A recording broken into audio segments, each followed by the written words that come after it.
are listening to a free version of the Majority Report with Sam Steeder. To support the show and get another 15 minutes of daily program, go to majority.fm, please. The Majority Report with Sam Steeder. It's Thursday, December 5th, 2019. I'm Michael Brooks on a Michael Thursday. This is the sixth. What is it? The sixth-time award-winning Majority Report? Is that some riff Sam was going on the other day? Probably even more, but I can't change it. Who's counting? Yeah. Silver subscriber button owning. The many, many, many times award-winning Majority Report. We're broadcasting live steps from the industrially ravaged Gowanus Canal in the heartland of America, downtown Brooklyn, USA. On today's program, Ronan Burtenshaw, editor of the Tribune. We're talking about whether or not the UK will save itself and vote for a Labour Party government. What are the prospects of Jeremy Corbyn and John McDonnell? The next wave of decimation plans by Boris Johnson and the Tories, and the absolute right-wing fraudulence of the Lib Dems. Also how this election fits into the global context. Trump administration, you know, the isolationist and endless war ones. Well, they're considering deploying 14,000 additional troops in the Middle East. Interesting. Giuliani faces scrutiny over his dealings with the Ukrainians. Nancy Pelosi suggests there is no choice but impeachment, but her approach is wonky, funky. Moderate Dems warn against a kitchen sink impeachment push, even as this is already happening, folks.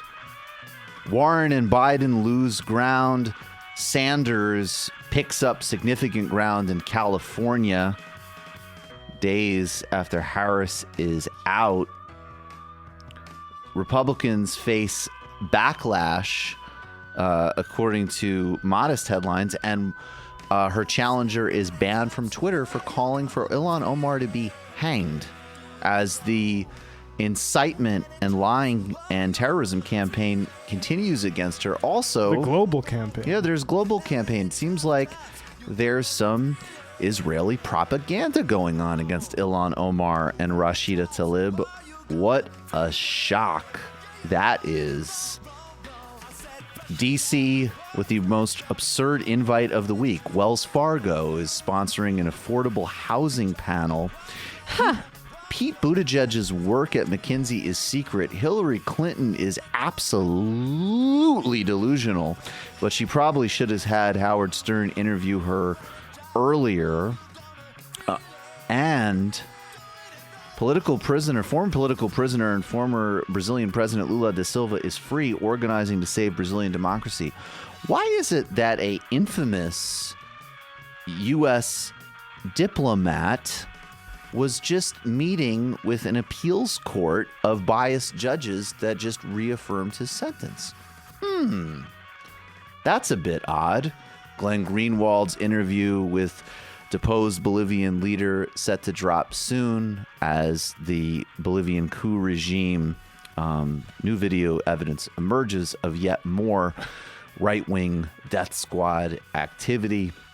All that and much, much more on today's Majority Report. We are here, obviously, except without Sam. My understanding is that he is home reading bra ads, drinking some lemon water, and looking up Wikipedia articles of law professors. So he is getting recharged and renewed. And of course, we'll be here in full force Friday. Yesterday was the 50th anniversary of the assassination of Fred Hampton, who was assassinated and monitored by the U.S. surveillance state. Ken Klippenstein recently reported how the FBI still monitors so-called black identity extremists. Now, two quick points. One, I don't want the FBI monitoring anyone, regardless of how odious their belief is. They can be saying and talking about and whatever. I'm a civil libertarian in that sense. I only want them monitoring people that might actually commit a terrorist attack, whatever ideology they're representing, kill innocent people. And number two, that's the major point. But to be really clear, they're not doing some false, ridiculous equivalency like, oh, we're monitoring the Klan, but we're also monitoring, some random sect that says they hate white people or whatever. Also would be, ridiculous in all senses, in the civil libertarian sense that I mentioned first. But they're defining black identity extremists essentially as people fighting against police brutality, for criminal justice reform, and against violence in all different communities across the nation, where this is a serious and systemic problem, as we all know. So I want everybody to know that Fred Hampton is both not history in the sense that his analysis is relevant to today and his insight is relevant today, and the same forces that assassinated him are empowered today. This depends on the education. Well, the whole thing. No, but in the end, this does. You can form this with no education. You can form this and this. No, not the way we're talking about forming it. Right. We're talking about forming it right. It's not on the paper. We didn't write it on the paper. You form it right with no education. No. Let me give you an example. Jomo Kenyatta formed the excellent revolution with no education. And on the day of the end thing, Jomo told the motherfucker, said, well, you can educate, hate the enemy, but I'm your brother. I'll help you lead the revolution. Now I'm more oppression. Another example, Papa Doc in Haiti. Papa Doc in Haiti hated everything white. Man, you couldn't put this white paper in front of Papa Doc's face. But he moved all the white people out and he took over and be oppressed. He did, causing no education. And the people that had been educated, they just said that we don't hate the motherfucking white people, we hate the oppressor, whether he be white, black, brown, or yellow. So we got to know the educational program to find out what it's going to be in the finale. A lot of people, Jomo Kenyatta is called never a revolutionary, but an ex-revolutionary. So is Papa Doc. They brought on a successful revolution. That thing in the Mao's was a bitch. Bantu freedom fighters, all that kind of action. But what we're saying is that it's the end. That you don't judge Castro now. You can't do it. Nobody in this room could judge whether Castro's going to be a revolutionary or not. You know what I mean? We're talking about things, you know what I mean, with China, the People's Republic, and even at the stage they're in now, talking about even going on further into a communistic state. That's what we're talking about. Those are revolutionary. So we got to understand here the educational program that you have to be able to figure out whether it will go on the right lines, where the people will end up in a situation where they can be able to really control themselves. You understand what I'm saying? With no education, the people that take this local foundation and start stealing money because they won't be really educated to why it's a people's thing anyway. You understand what I'm saying? With no education, you have neo-colonialism instead of colonialism, like you got in Africa 9, like you got in Haiti. So what we're talking about is there has to be educational program. That's very important. As a matter of fact, it's so important for us that a person has to go through 6 weeks of our political education before he can consider himself a member of the party, able to even run down ideology for the party. Why? Because if they don't have an education, then they're nowhere. You dig what I'm saying? They're nowhere because they don't even know why they're doing what they're doing. You might get people caught up in the emotionalist movement. You understand me? You might get them caught up in because they're poor and they want something. And then if they're not educated, they want more, and before you know it, they'll be capitalists, and before you know it, we have Negro imperialists. Well, that of course, that's that reflects again Adolph Reed's indispensable work, and Walter Rodney and Milton Alamati and other people who've done the kind of the neo-colonialist critiques. And I mean, look, this is also in the context where he's generating and building some of the most important political alliances in the context of his time across racial and economic boundaries in a Marxist and liberatory framework. And he's also getting spied on, surveilled, terrorized, and eventually assassinated. And he's only in his early 20s. Yeah, that's a crazy thing. Whenever you hear him break things down like that, yes. He's 20. I don't know. I couldn't break down any subject matter at age 20 like that. No. It's interesting that they refer to him as a black identity extremist, because that's really a minimization of what he was and what he was about, because he understood you cannot take on white supremacy without taking on capitalism too. And he was uniting workers of all races in a project that was very subversive and threatening to the status quo. Can I read a quote from Fred Hampton? Please. This is a good one. He said, "We got to face some facts. that the masses are poor, that the masses belong to what you call the lower class. And when I talk about the masses, I'm talking about the white masses, I'm talking about the black masses and the brown masses and the yellow masses too. We've got to face the fact that some people say you fight fire best with fire, but we say you put fire out best with water. We say you don't fight racism with racism. We're going to fight racism with solidarity. We say you don't fight capitalism with black capitalism. You fight capitalism with socialism. And that goes to the heart of so much of what we're always talking about on this show, I think, and like kind of hits at this like zero-sum game argument that we're always having with Sam. But Fred, it's a zero-sum game. That would be quite a debate. With the cold months approaching, nothing sounds better than curling up next to a warm fire, sipping a cup of hot cocoa, and cracking open an intricate homicide investigation. Cue Hunt a Killer, the subscription game that thrusts you and your friends and family into an ongoing murder mystery investigation.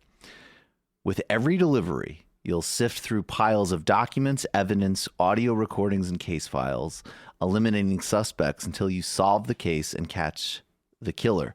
No wonder they have 2,000 five-star reviews on Trustpilot. 2,000 5-star. That's actually a lot. Sam's playing it with his fam.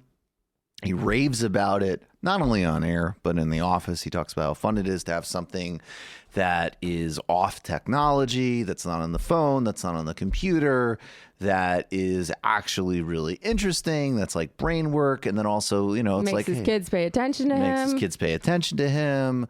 It's related. It's like the TV, but it's not the TV at all because it's engaged. He goes on and on and on.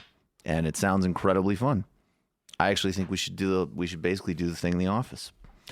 Right now, just for our listeners, you can go to huntakiller.com and use promo code majority to get 20% off your first box. They even have a gift card for all of your holiday shopping. Not to mention they're throwing in exclusive bundles for the holiday season. So make sure to use promo code majority at huntakiller.com for a 20% discount and show your support for the show. That's huntakiller.com. Promo code majority.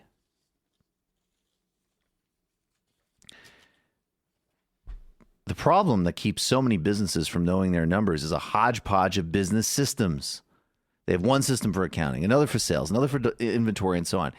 It's just a big, inefficient mess, and it takes up way too much time and too many resources, and that hurts the bottom line. That is 100% true, particularly if you're running a small business. And not only do you not, I mean, of course, you don't want resources wasted, but you also need to fight for your time. You need to fight to not have every second of your day eaten up by redundant logistics so you can deliver actual good work, great work, and have a life. Introducing NetSuite by Oracle, the business management software that handles every aspect of your business in an easy-to-use cloud platform that gives you the visibility and control you need to grow. With NetSuite, you save time, money, and unneeded headaches by managing sales, finance, and accounting, orders, and HR instantly right from your desktop or phone. That's why NetSuite is the world's #1 cloud business system. And right now, NetSuite is offering you valuable insights with a free guide, 7 key strategies to grow profits at netsuite.com/majority. That's netsuite.com/majority to download your free guide, 7 key strategies to grow your profits, netsuite.com/majority. And finally, there has been a significant visual upgrade in the office. And of course, I'm talking about Sam's footwear. Kariyuma marries old school designs and new school ethics for sneakers that are good looking, crazy comfy, and consciously made. With an obsessive eye for detail, they make their sneakers by hand with premium natural materials, including cotton sourced from fair trade initiatives. They also make their outsole using raw natural rubbers and ensure that factory workers earn their wages and experience safe working conditions. Earn fair wages and experience safe working conditions. These are important things, and they can't, and they just don't. Sorry, These are important things, and they just don't compromise. Even their packaging is made from recycled and 100% recyclable materials, plus they make up carbon emissions released during transportation by purchasing carbon offsets, creating a shipping footprint at a balance of 0. Best of all, their brand new IRI sneakers is knit from self-generating bamboo and recycled plastics from heel to toe. I experienced looking at the first piece of footwear that Sam has ever worn that I think I will buy myself. Wow. That's a ringing endorsement. That is revolutionary. Previous grade for Sam's footwear was whoo or okay. Now it's like, damn, those look really, really good. And it's awesome how ecologically sustainable they are. I want a pair. I was stunned. For a limited time, our listeners can get 15% off of your first pair of Karayuma sneakers. They ship worldwide, and they offer express shipping in the USA. Plus, if for any reason they don't fit perfectly, you can return them free of charge. That's awesome. So go to CARIUMA.com/majority to get 15% off. That's CARIUMA.com/majority for 15% off. We're going to take a brief break, folks, and we are going to come back with Ronan Burtenshaw to talk about whether the UK will avert Tory catastrophe.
Welcome back to the Majority Report. Just had actually some really nice conversation with our friend in Dublin. Thank you so much for setting that up. I don't know if I should say the name, but I appreciate you. And now joining us is our friend Ronan Burtenshaw. He's the editor of Tribune Magazine. Ronan, thanks so much for being here. Yeah, thanks very much, guys. Sorry about that confusion at the start. How's things? Things are good. Very happy to be talking with you. So take us, I've been following this UK election quite a bit. I think the stakes, obviously, I think really things like the NHS are obviously the very nature of the basic social infrastructure of the United Kingdom are at stake here. What are the main forces, though, for people who maybe haven't been paying as much attention? Can you give us a run through of the Tories, of Labour, of the Lib Dems, any other relevant parties, and also the bigger ideological questions, but, a lot of questions people have about, tactical voting, how the system actually works, these types of things. Just ground us in the 2019 UK general election. Yeah, so the system over here is a first past the post system, right? That's the first and most important thing to kind of lay out there, which means that tactical voting in a certain number of cases is something that you see quite a bit during elections, but only in very specific areas. So we don't have what a lot of European systems have, which is single transferable vote or proportional representation, which means votes can be transferred. So on. It literally is the candidate that gets over first. In that way, it's pretty similar to the American system. And so where, for instance, you have a candidate who's a Tory MP, there's a Labour MP, then be trying to convince voters of other Lib Dems, Greens, or whatever to vote for that Labour MP. And similarly enough, if you have a Tory MP and the nearest is Liberal Democrat, well, then you do have sites that are arguing for voting that way. But it is pretty important to lay out that it's difficult to know with the polling landscape at the moment where individual seats are going. Because last time in 2017, the scale of Labour's comeback in the final weeks of that campaign meant that the party won a lot of seats that quite simply had never even been considered Labour territory beforehand. Places like Canterbury where the Tories were safe not only for decades, but going back in centuries in the vote. So those tactical voting sites and that kind of discussion, I think, is something you have to be relatively skeptical of, particularly because the Liberal Democrat vote is on the decline, the Labour vote is on the up. Sorry, can you guys hear me there? Yeah, Ronan, we can hear you. It's a little bit of a funky connection. I don't know if we have an alternative, but we can hear you. If this needs to be it works. Tell us then about the stakes of the election and on the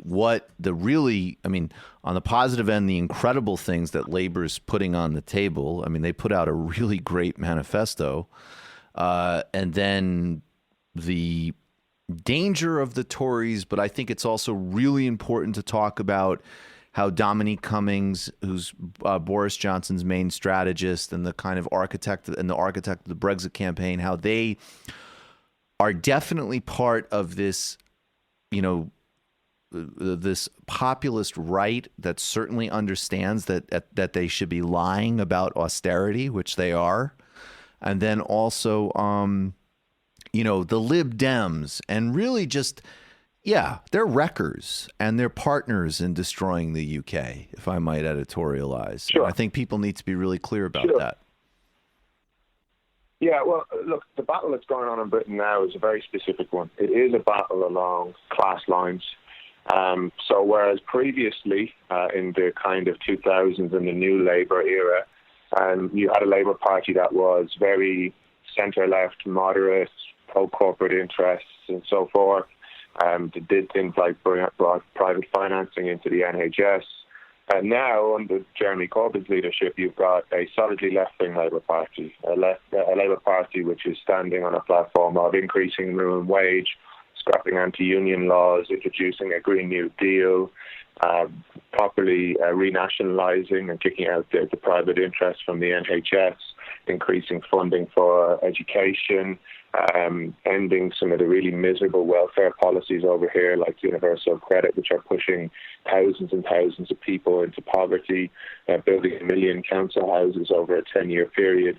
So the Labour Party now has an ambitious socialist manifesto and platform led by people, and Jeremy Corbyn, John McDonnell and Diane Abbott, who are lifelong socialists, people who were socialists when it was not, to be frank, so trendy as it maybe is for this generation, to be socialist. They were socialists when it really meant that they were on the complete fringes. They were MPs in a group of 5 and 6 and 7 who were totally outside of any question of power, laughed at and mocked by the media basically for their criticisms of capitalism. And now they lead a major party, one of the most significant parties in the Western world. If you think of its longevity, if you think of its size, of its membership, with about 500,000 members, if you think of the historic role that the Labour Party has played in upholding capitalism in Britain, and obviously Britain having been one of the historic powers on the world stage and maintaining the capitalist system. So we have an incredibly radical, in one sense, when you look at it through history and so forth, proposition here, which is that we have a real socialist elected to 10 Downing Street. And on the other side, we have a radicalising Tory party. So this is not, the Tory party of David Cameron either. All of these kind of old coordinates are really being trashed in this era. A bit like in the United States, this is no longer the kind of longed for moderate Republican Party of the New York Times columnists and whatever. And now you've got the Republican Party of Donald Trump, where the mask is kind of ripped off and the reality of their politics are exposed. And it's quite similar with Boris Johnson. He's running a hard Brexit Tory party on a platform which is basically to exit the European Union, but do it in a specific way, which tears up rights and protections, tears up workers' rights, health and safety, so on, does a free trade agreement with the United States, opens up the National Health Service and God knows what other parts of the public sector to private and international investment, puts a kind of Margaret Thatcher on steroids program. And he's doing all this also as a figure who has, consistently been a provocateur for racist right-wing politics. Somebody who, when he was a columnist, made his life out of being one of those people who deliberately tried to annoy liberal opinion, who said things like Muslim women look like letterboxes when they were burqas, called black people pickaninnies, made all kinds of derogatory comments about single mothers, which we were just discussing this week, and how their children are more, propensity to violence and all the rest of it. So this is a guy who, I don't think in America you would find it that hard to imagine those kind of figures, right? You know who they are. Well, one of them is the Prime Minister here, and he's leading this Conservative Party in this election, and it's him against Jeremy Corbyn. As you said, there is a third force, the Lib Dems. There's also the question of Scotland and the SNP and so on. We'll maybe come to in a minute. But the third force, the Liberal Democrats, who, were doing very well for a period coming up to this election because basically they had the backing of liberal business interests. They positioned themselves entirely around the Brexit question. There were these big lobby groups like the People's Vote who were pushing all the time that what had to happen with Brexit is the whole thing had to be overturned. We had to have the new referendum, and actually the Lib Dems went so far as saying just we will revoke the vote altogether in this election. And they did that partly because they want a left option on the table, or an option that people who don't like Boris Johnson or Donald Trump style politics can vote for, which doesn't imply challenging corporate power, redistributing wealth, rebuilding the welfare state, giving power to workers. Because the Lib Dems, of course, were the coalition partners of the Conservatives between 2010 and 2015, during the period when the very worst austerity that was imposed in Britain was brought in, and they signed off on all of it. So they're kind of a party that represents, the kind of liberal business interests, people who are very concerned about people being respectful in their political discourse and don't like the idea of a boorish Boris Johnson, but also don't want to solve any of the kind of underlying social problems that lead to the creation and the rise of figures like Boris Johnson in the first place. And also, just to really underline, because I've been noticing, I mean, it's so funny. I get the same kind of neurotic concern trolling now from people in the UK when I talk about the Lib Dems.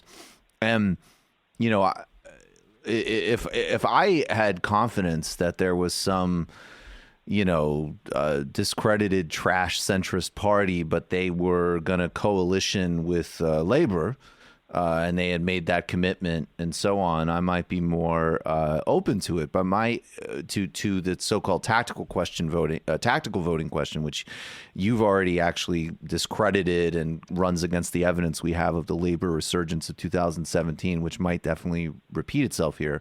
But they've said quite explicitly themselves that they are not going to support a Corbyn government. They will not team with Labour. They're absolutely committed to the same austerity program that, you know, caused so much devastation and havoc the last time they had power. So, I mean, you know, I think you've said it. I mean, I guess if you're a Tory who's, you know, far right wing, but doesn't feel so comfortable with like overt racism, that's your vote. But if you're anybody else and you're concerned about something like saving the NHS or dealing with the roots of the resurgence of far right populism, I mean, the Lib Dems are sort of like the classic case study of what facilitated the crisis we're in.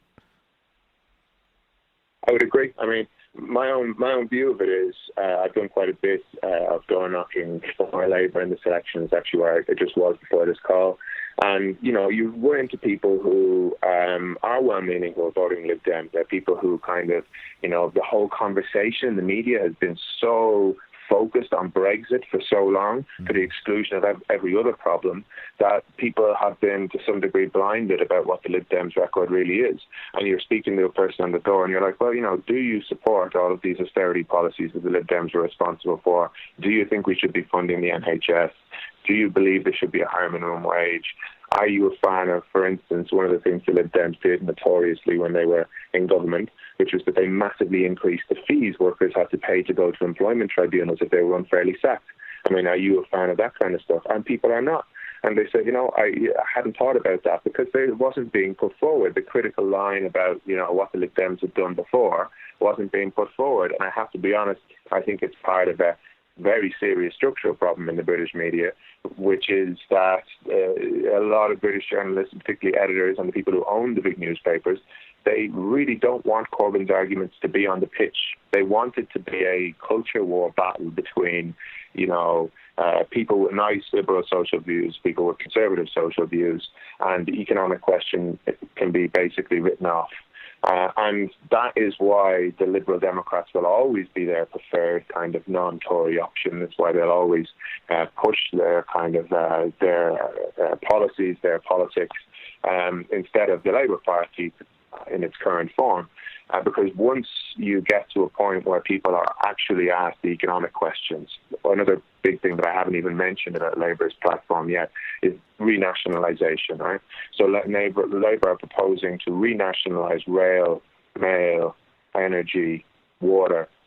These are things that, if you look at the polls, there's overwhelming support. These things have 70, 80% support in the polls time after time after time. And there is a huge consensus behind the need for economic change, the ending of privatization, some serious action about economic inequality and regional inequality in Britain. But the media doesn't want to talk about it. It almost never came up over the last 18 months because all we discussed in Brexit was the technical details, how Britain was going to leave, what was the latest battle going on in Parliament, which MP was throwing a fit today over which part of the Brexit thing. It was a drama located within about a 1 kilometre square, 2 kilometre square space, and it neglected all of the other issues that actually led to the Brexit vote in the first place. And when you consistently frame politics that way, and there is no major newspaper outlet in this country, I think it's worth saying to your listeners, there's not one whose editorial line backs Corbyn. There are a number that, are favourable to Labour, but when the question came about Corbyn's leadership, all of them, The Guardian, The Mirror, and The New Statesman, who actually won't even back Labour in this election, they all were in favour of Corbyn going. So there isn't a single media outlet of any size in this country that backs Corbyn's leadership. And so they have simply been involved in ruling his economic and political agenda off the table and narrowing a conversation around Brexit to culture war issues, which, as we know, and as I'm sure people on the left in the United States know, is a dead end for us, because ultimately, confining the political debate to why people vote for someone like a Donald Trump and only looking at, his rhetoric and how boorish he is and whatever, and not looking at some of the factors, for instance, in the Midwest, about long-term economic decline, the Democratic Party abandoning part of its traditional core, the fact that if you don't look at those questions, well, then it always ends up a mystery. Right, absolutely. And it's a mystery, and then the only answers are like religious almost, and it's like you just can kind of do incantations. But get us deeper into just how dangerous the UK media is and why they've waged this unrelenting war against Corbyn. And if you could connect it, actually, you already explained the why, but maybe just a little bit more details into the monopolies and how they affect it. But then maybe connect it to this incredible conversation about anti-Semitism. Because look, I think that from where I see it, there's a little bit more sort of overt anti-Semitism across the board in the UK than there is in the United States, though that's changing. We've got a press corps approved group that are talking about Jew coups here, White House press corps approved. But the Conservative Party in the UK, in both its like traditional, like inbred grandee tradition, these are not fans of Jewish people. The former Speaker of the Parliament, John Bercow, in an interview a couple weeks ago, where he said, of course, Jeremy Corbyn is not an anti-Semite and is a member of the Conservative Party, and said, look, I've never experienced any anti-Semitism from Labour. I have maybe experienced it from some other parties or party in the UK. And then in the very modern 2019 version, Boris Johnson has apparently been advised by Steve Bannon. He is tight with Donald Trump. There are the same types of spillovers of all of the new, alt-right Nazi type movements, currying their influence as they are obviously in the United States, in the UK, even as Corbyn and the leadership have condemned anti-Semitism. And then, of course, the other issue that gets involved here is the conflation of absolutely correct, essential, and valid criticism of the state of Israel conducting, brutal, horrific, systemic human rights abuses on a daily basis, and making that anti-Semitism. So, those three things need to be kind of teased apart. And I think the media thing connects because, yes, if you read the UK, there's a big bias against Sanders here. If you read the UK press, it would make Sanders look like he was getting, the press coverage of, Beyonce. Yeah, it's interesting. Obviously, I have some degree of knowledge of what's going on with the US coverage of Sanders, and I know it is very skewed against them. But as you say, it's nowhere near as skewed as the coverage over here about Corbyn. And I think that part of the reason is that the left has been off the pitch for a longer time in the United States. And so your kind of media culture is not as well organized in demonizing the insurgent socialist figures. Whereas here, particularly because of what we had in the 1970s and 1980s, and you think of things like the miners' strike and all of that, you have a press that's very well able, organized around demonizing left-wing and socialist figures. They know how to do it. And in Jeremy Corbyn's case, they went around everything until they found one that stuck. And that's the truth of it, right?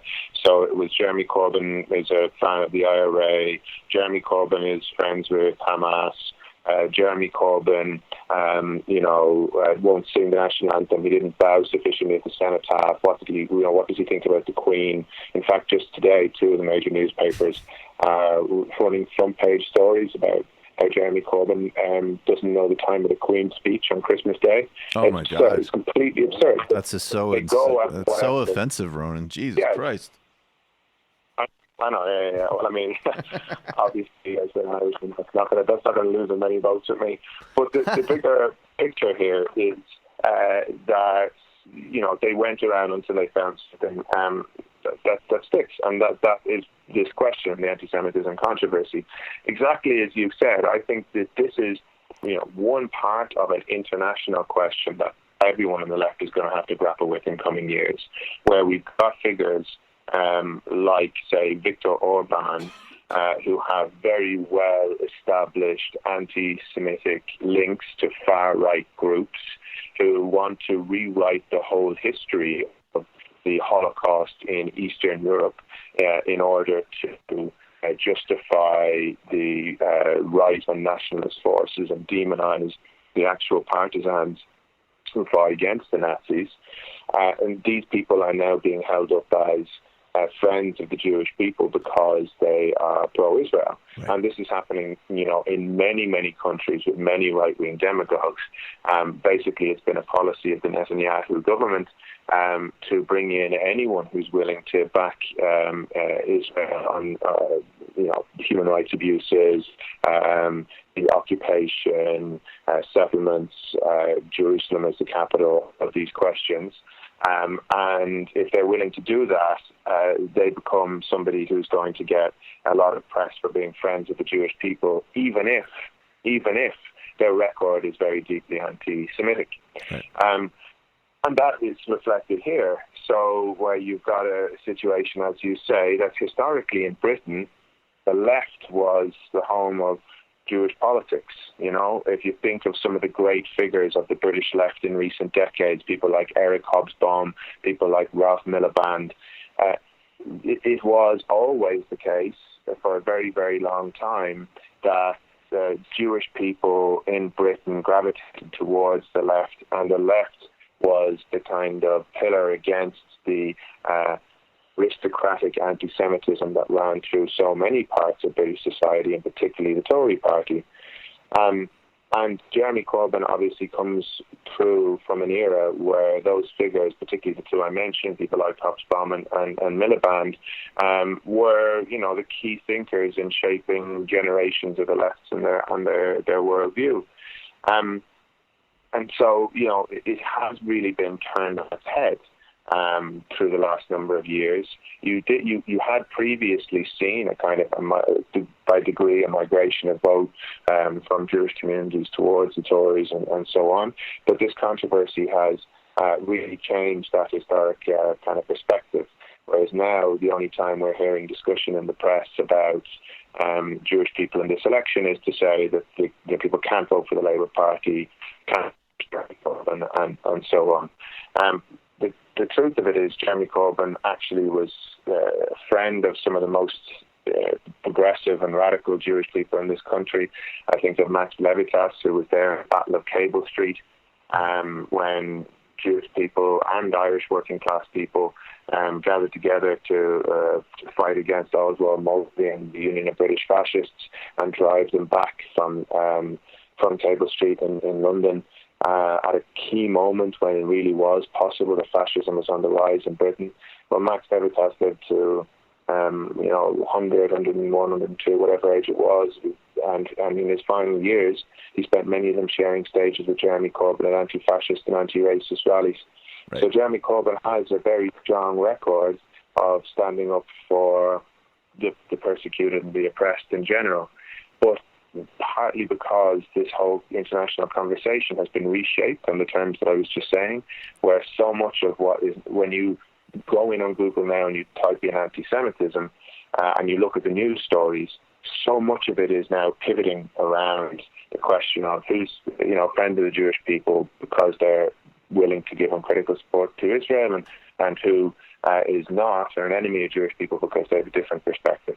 Right. So Jeremy Corbyn being a thorough, across-the-board anti-racist and supporter of justice for all in this sick, fascistic worldview, we're going back, at least 15 years. I mean, where, Likud and the right specifically have very self-consciously partnered with the evangelical right in the United States and neo-fascists across Europe. And of course, that includes, elements of Tory and Republican Party. Then they can somehow pull off this, lie and fraud about Jeremy Corbyn because, he holds the views on Palestinian rights that, any decent person would hold.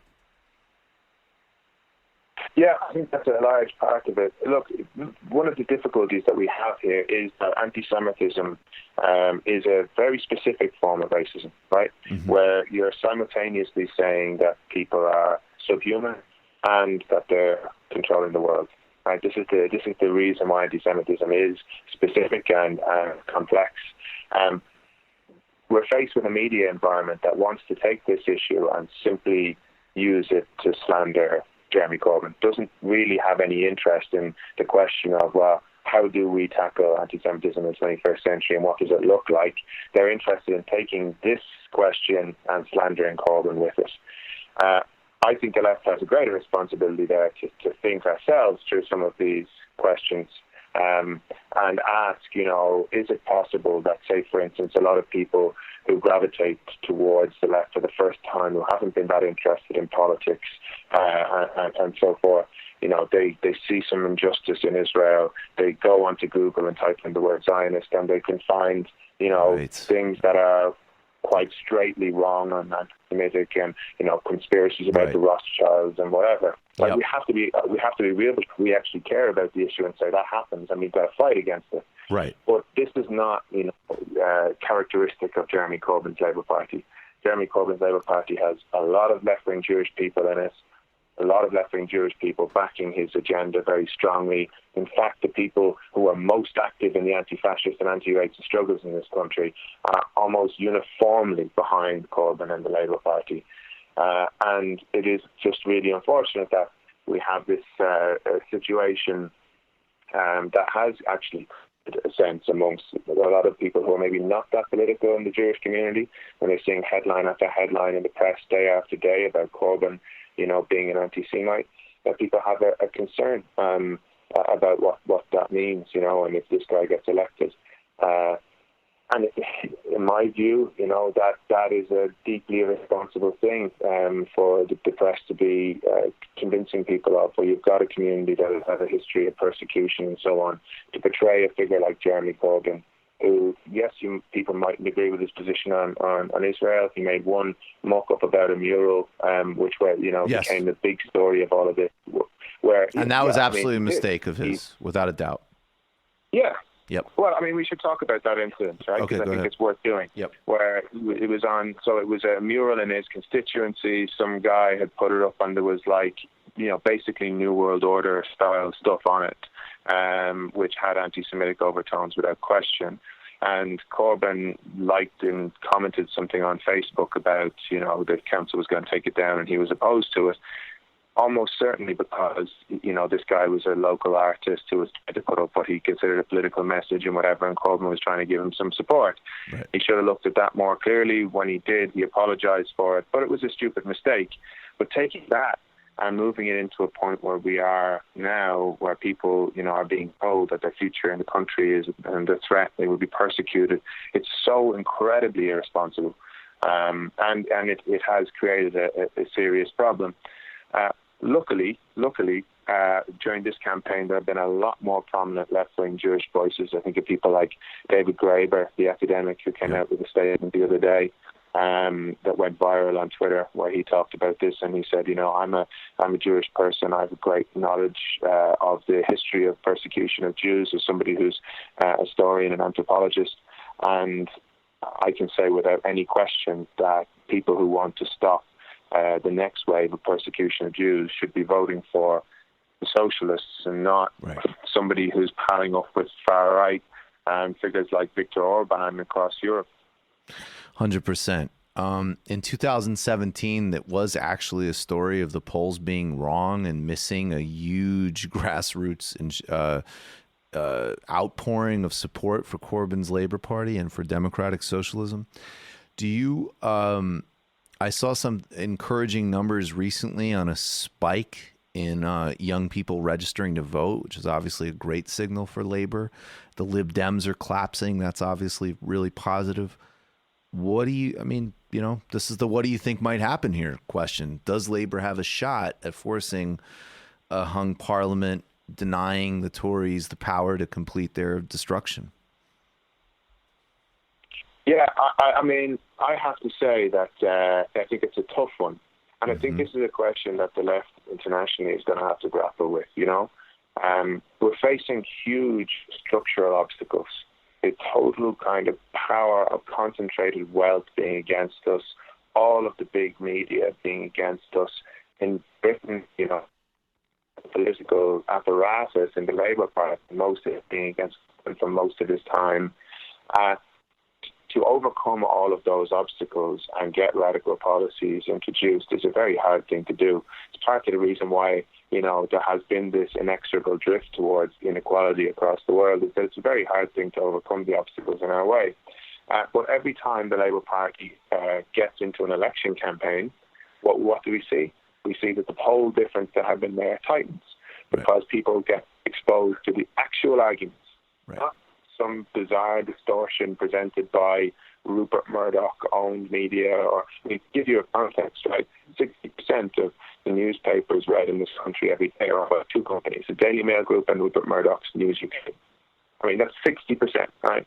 So they are pushing out every single day into thousands of homes. They are pushing out anti-Corbyn propaganda.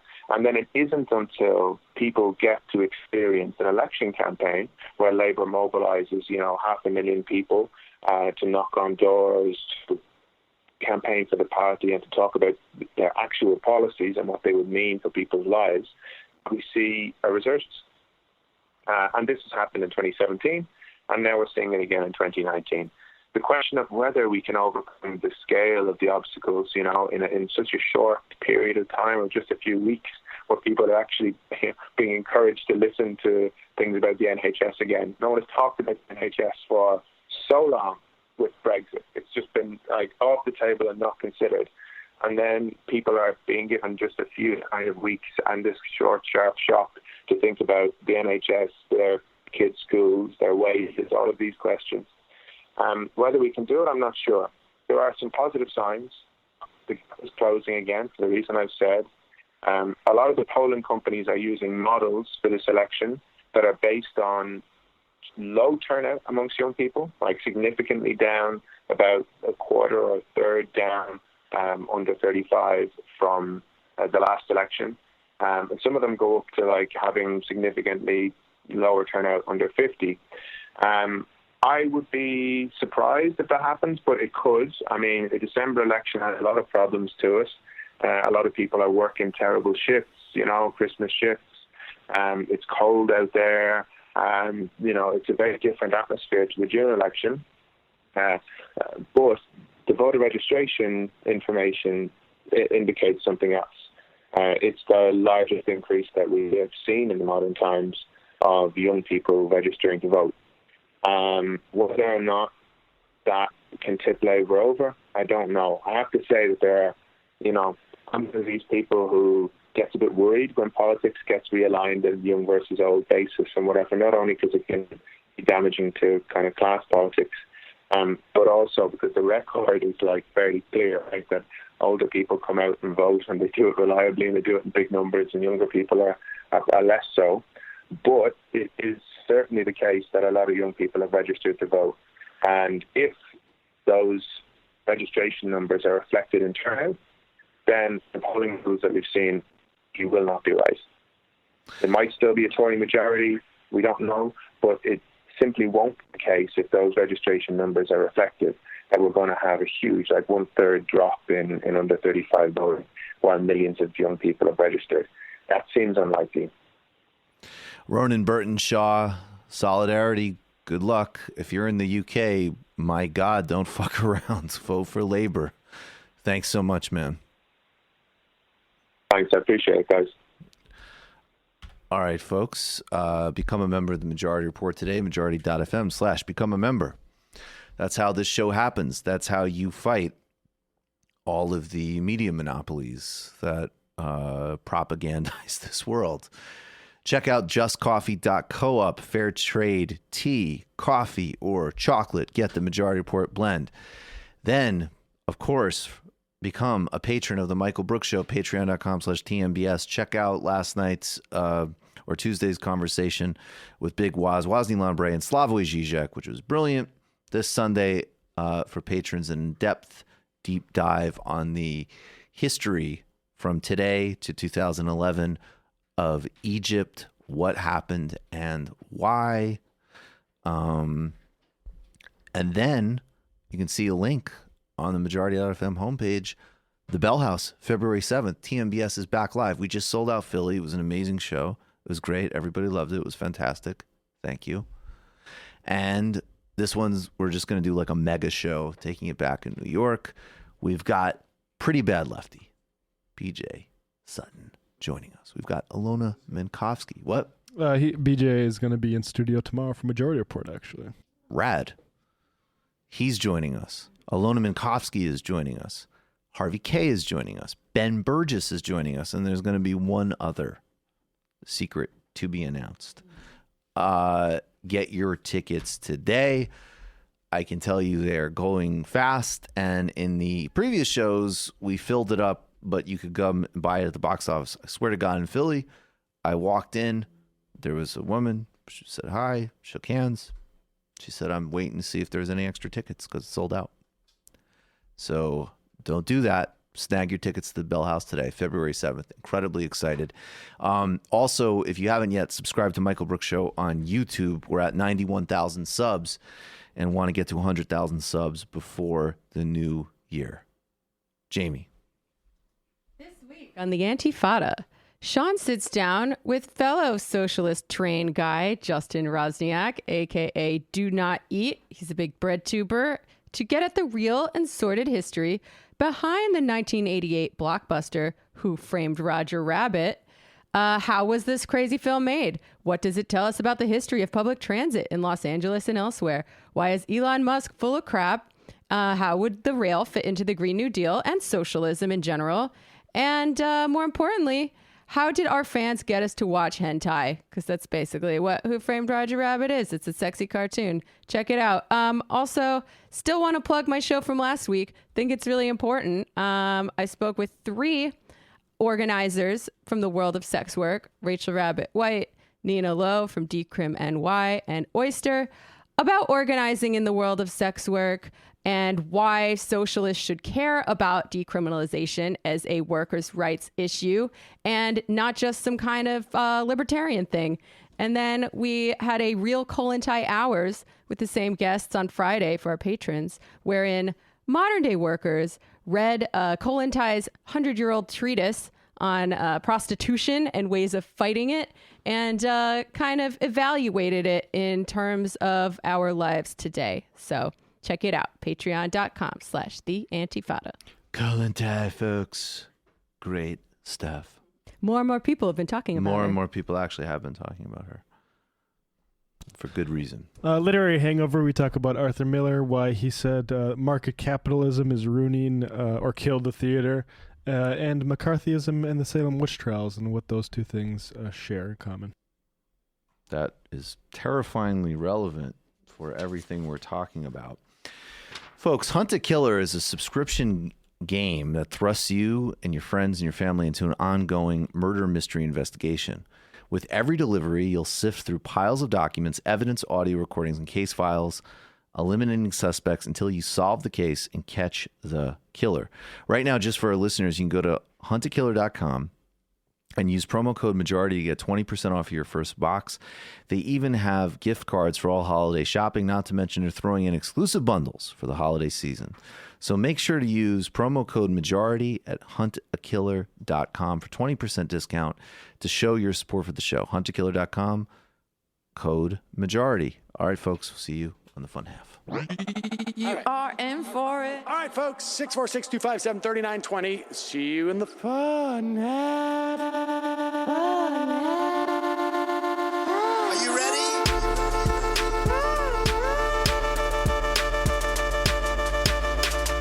Who sent us this?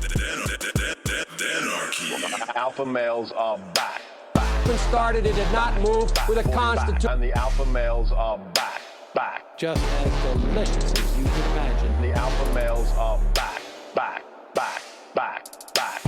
And the alpha males are back. Just want to degrade the white man. Alpha males are back. I take all of it in my throat. Alpha males are back.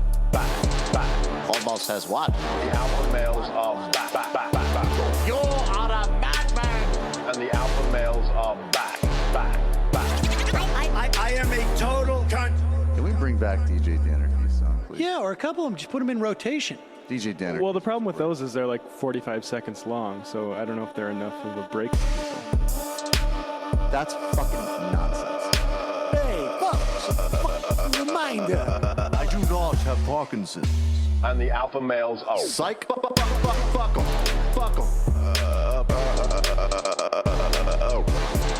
Almost says what?